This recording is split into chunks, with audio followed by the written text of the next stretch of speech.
Matapos ngang mag-runner-up finish last Commissioner's Cup, ay maaga ngang nalaglag ang Magnolia Hotshots ngayong PBA 48 Philippine Cup Playoffs. Kaya't sila nga daw ay magpapalakas ngayong 2024 PBA off-season.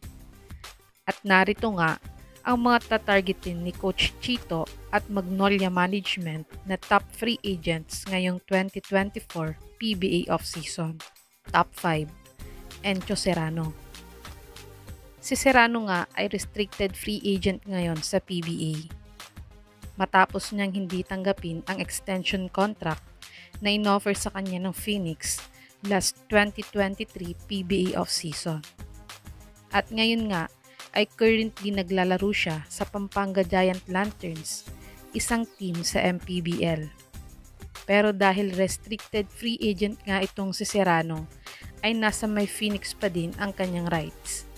Kaya't kung willing talagang makakuha ang Magnolia ng explosive guard gaya ni Serrano, ay dapat makipag-usap na agad sila sa Phoenix upang makuha ang kanyang rights at ma-assign nila siya ng long-term contract. Si Serrano ay nag-a-average ng 12 points, 2.4 rebounds, 3.4 assists, 0.4 steals, 38% 3-point shooter, at 77% free throw shooter this ongoing MPBL 6th season. Panoorin natin ang pinaka-latest na basketball highlights ni Encho Serrano sa MPBL kung magiging fit nga ba siya sa sistema ni Coach Chito Victolero.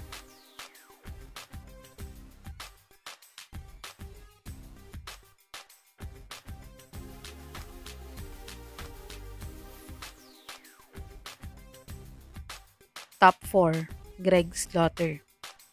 Isa nga si Slaughter sa mga na-wave na Pinoy imports sa Japan B-League. Ngunit, agad naman siyang sinay ng Manila Stars, isang team sa MPBL. Pero ayon nga mismo kay Greg Zila, ay ayaw na nga daw niyang bumalik sana sa PBA. Pero kung mas malaki nga ang magiging offer ng mga teams sa PBA kesa sa MPBL team niya ngayon, ay baka magbago nga ang isip niya at bumalik siya agad sa PBA. Pero dahil nasa Northport pa din ang rights niya, ay kailangan din ng Magnolia na makipagtransaksyon at usap sa Northport kung desidido talaga ang Magnolia na kunin si Greg Zila this PBA off-season. Si Greg Zila ay nag-average ng 14 points, 13.5 rebounds, 4.5 assists, 1 block, 60 field goal percentage, at 66% free throw shooter this ongoing MPBL 6th season. Panoorin natin ang kaunting basketball highlights ni Greg Zila sa MPBL kung siya nga ba ay may tutulong pa sa Magnolia kung siya ay kanilang makukuha.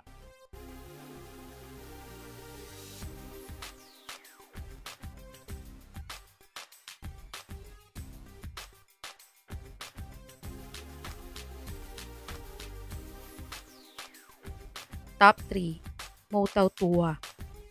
Si Big Mo nga ay magiging unrestricted free agent na din this PBA off-season. Ito ay dahil naka 8 seasons na din siya sa PBA ngayon at sa bagong rule ng PBA ay pag naka 7 seasons na ang isang player sa PBA ay magiging automatic siyang unrestricted free agent. At kung ayaw na nga ni Big Mo maging backup center lamang ni Junmar Fajardo at gusto na niya ulit maging starter o mas mahabang playing time, ay pwede nga siyang mag-sign sa Magnolia dahil matagal na din nilang tinatarget si Tautua. Si Tautua ay nag-average ng 8.6 points, 5.3 rebounds, 1.4 assists, 0.6 steals, 0.6 blocks, 50% 3-point shooter, at 70% free throw shooter this PBA 48 Philippine Cup. Panoorin natin ang isa sa mga best game ni Big Mo this Philippine Cup kung magiging fit siya sa sistema ng Magnolia.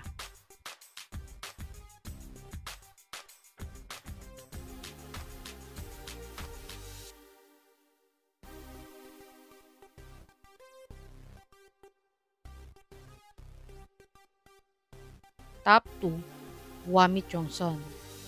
Nakuha nga ni Chongson ang kauna-unahan niyang All-Star selection ngayong PBA season. At ayon nga mismo sa kanya, ay hindi pa nga daw na-extend ng Jeep ang kontrata niya sa kanila. At pag di nga siya ma-extend ngayong off-season, ay magiging automatic unrestricted free agent na din siya.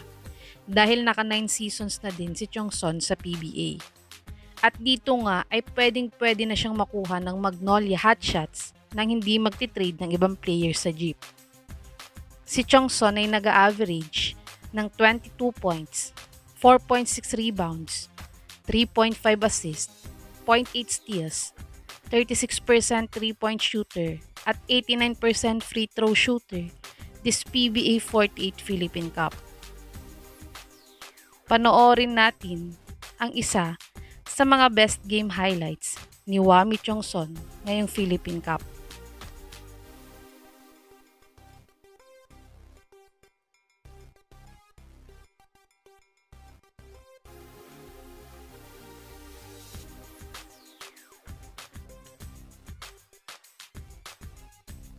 Top 1, Matthew Wright. Isa nga si Wright sa mga best scorers sa Japan B-League pagdating sa mga Asian imports ngayong season nila. Pero siya nga ay naiwave din ng Kyoto pagkatapos ng kanilang season sa Japan B-League. At ngayon nga ay isa na din si Wright sa free agents ngayon sa Japan B-League. At pag bumalik naman siya ng PBA ay babalik pa din siya sa Phoenix kahit free agent siya dahil nasa kanila pa din ang rights ng kanyang kontrata. Pero kung desidido talagang makuha ng Magnolia si Wright ngayong off-season, ay pwede nga nilang kontakin ang Phoenix management upang kuhanin ang mga rights ng kontrata nila Encho Serrano at Matthew Wright. Si Wright ay nag-average ng 13.1 points, 3 rebounds, 3.2 assists, 0.7 steals, 0.1 block, 34% 3-point shooter at 78% free throw shooter in his 2023-2024 Japan B-League season. Panoorin natin ang isa sa mga best game highlights ni Matthew Wright sa Japan B-League.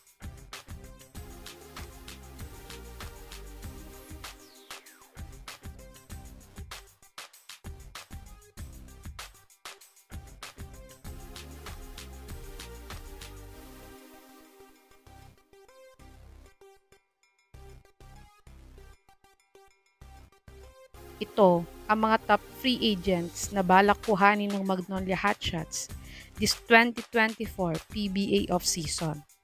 Sa tingin nyo mga kabubbles, sino sa mga ito ang dapat makuha ng Magnolia upang mas tumakas ang team nila next PBA season? I-comment nyo na po yan sa baba.